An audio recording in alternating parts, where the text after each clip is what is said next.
Hey guys, the Super Review Show for an episode of Rock Talk. This is the show where I break down albums that have a significant meaning to me, or their album is just that good. You should definitely check out the album from start to finish. I say that a lot on my show, but yes, start to finish 100% for this album in particular.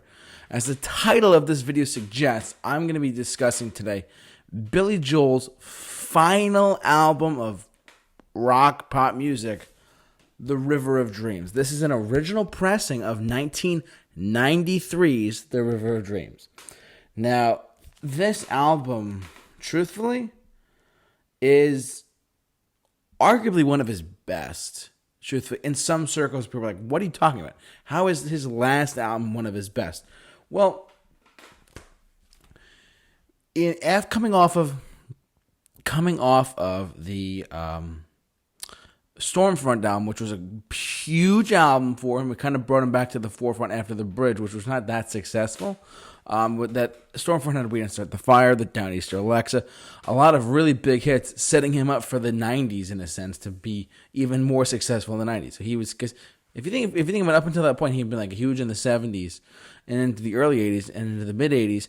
Then it was like one more hurdle he had to go over. Like in the middle of grunge, this title track, The River of Dreams, was charting like sky high on the Hot 100. So you're like, what?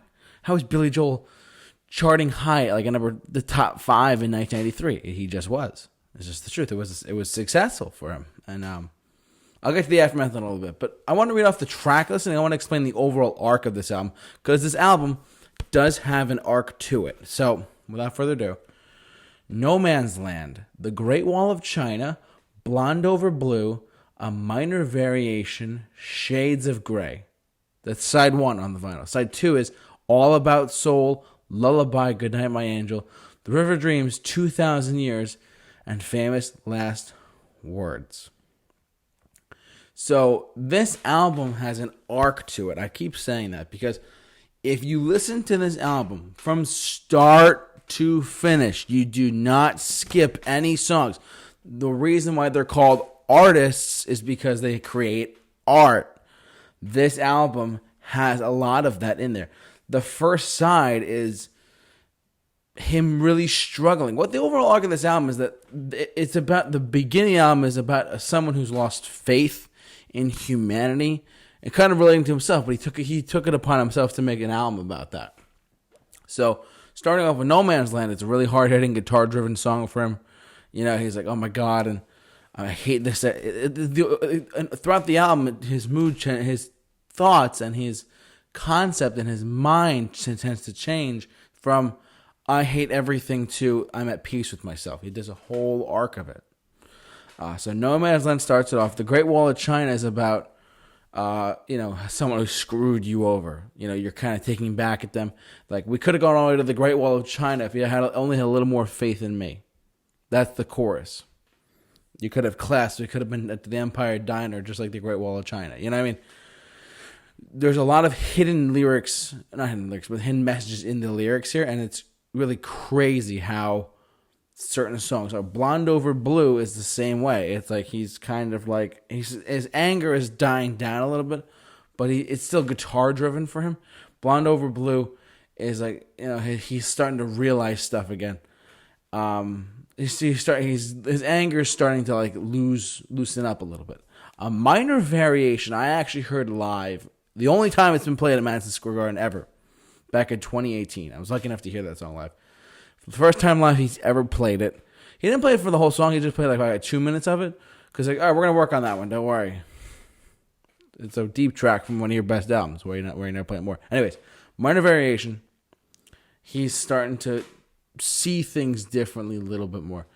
And Shades of Grey is literally, he's, instead of seeing things black and white, like, oh, it's only this or it's only that, he says, you know what? There are shades of gray. There's middle ground. There's compromise and stuff like that. That's the end of side 1. So on the I'm not sure if it's on CD how it was, but back in the day, on the vinyl here, it has No Man's Land, The Great Wall of China, Blonde Over Blue, A Minor Variation, and Shades of Grey. That being said, so the first album is like, the first half is like, he's really, really, really angry. And then he works his way up to about here, and he's like, all right, I'm starting to see things in a little bit of a different light now. I'm starting to see things in shades of gray. See what I'm saying? Side 2 is about his regaining of faith for humanity, regaining his faith of life on Earth, truthfully. It's truly a memorizing side 2 as well. All About Soul, if you listen to it, he talks about how how it's not just about being a nice or being kind. You have to have a heart. This is a Billy Joel album, his last one. All About Soul, great track. My second favorite Joel song ever, truthfully. I love All About Soul. It's a great song.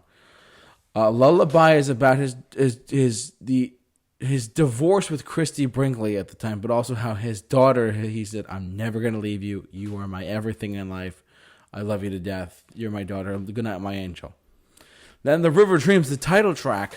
The title track is, there's no really meaning behind it per se, other than it's like a gospel influence type of like pop rock song. But he had so much, that was the big hit on the album. The title track, the River Dreams title track was the big hit that drove the album to sell millions of copies. River Dreams, it's about, he's gone on record, he doesn't really know what it's about, other than it's like you found your faith again. Like I've baptized in the river of dreams. You know, it's a little bit of like a gospel feel, but it's really good. If you probably heard that song before and not realized it was on this album, because this album has a ton of other great songs on it that don't get any light at all. It's very sad. 2,000 Years. The album came out in 1993, so he was talking about towards the ending of the process of making the album, he kind of got to a point where he's like, look, I think I've kind of said what I have to say as far as a singer-songwriter career goes. So 2,000 Years and Famous Last Words were his last message to his fans. 2,000 years, like, he saw how the new world is going to be, in the new millennium, it's going to be a new life. And then he talked about how September 11th happened. He talked about other things as well regarding that too, and how he was shocked at that. He was so angry, he was upset, he was depressed that oh my God, New York got attacked. We're at war. On the first couple years of the new millennium. So, and he's like, well, not much is going to change. Famous Last Words, though. It's funny. Some people misinterpret lyrics in general, no matter what they are. But I will say this too. Famous Last Words. These are the last words I have to say. That's the story of my life. He was really saying goodbye. As difficult as it was for many people to accept, this is his last album ever. People wondered, why are there so many Billy Joel live albums? Why are there so many like greatest hits compilations or whatever? Well, here's the deal, everyone. He's not going to make another album. I know I'm 23. I know I don't know much, which I really don't. I'm not putting quotes on that for a reason, but I know I've read interviews. I haven't talked to him personally. Excuse me. I've read interviews. I've listened to his music enough, and I understand that he had bigger hopes for this album. Instead of being 4 hit singles, it was just the one title track that was charting really high. He looked at it as a failure. When a lot of people, it's like, wait, it's not a failure though. You had a big hit with the title track. What's going on? And sure enough, he has not written any music since then. He did put out a classical album in 2001. That was about it, though. He wrote the album out. He couldn't play it though. He had to get someone else to play it. But The River of Dreams stands at his most recent album in general. Almost 30 years ago now, 1993. It's been 29 years since that album came out. I love the album. I think it has a lot of meaning to it, and I wouldn't say a concept album, but it's a loose concept of from start to finish, these albums tell a story. From start to finish, they have a decent story to them if you listen to it carefully. So, and I think it stands at his most recent release, but it truly is a fantastic album. Why did it not get more praise when it did? I mean, some people are like, so there's even a chain shot competition for him to put out another album. He will never do it. Statistics and other reasons why, waiting 29 years since an album that came out back then to make another one. I've mentioned this person before. I'm not going to say who it is though. Someone I know in my family works in the music business, and I asked her, Billy Joel hasn't put out any albums since 1993. Is it the record company's fault or is it his fault? What's going on? And she said the artist has to want to make the album. If he doesn't want to do it, he's not going to do it. It's that simple. If Elton John, he's put out new albums to this day, but it had success with Cold Heart and Hold Me Close and stuff like that too nowadays too. But I will say this: Billy Joel has always said, "Look, I'm better off not putting out any new albums." Some people keep asking him on TV interviews and stuff like that, why don't you put out new albums? He said, I thought I've had my say. It's fair and simple. He does not want to, so he will not. This is his most recent release from 1993, nearly 30 years ago now, The River Dreams. He's not going to make a new album. It's that plain and simple. So you have to soak up whatever you can, but I wanted to shed some light on this album today, because I believe it's got a lot of arc to it. It's got a lot of depth to it. It's got a lot of really solid sounds, guitar playing and stuff like that, piano playing in general. But The River Dreams is one of those albums that only comes around by a certain artist at a certain time, and it's definitely a product of how he was feeling at the time too. So what do you think? Are you a fan of this album? Jump down in the comment section below. Share your thoughts on this album. I'd love to hear you guys have to say about this. But for all of your Rock Talk episodes and many more, see you guys later on the Super Show. J-Man, off to rock. We'll see you guys later.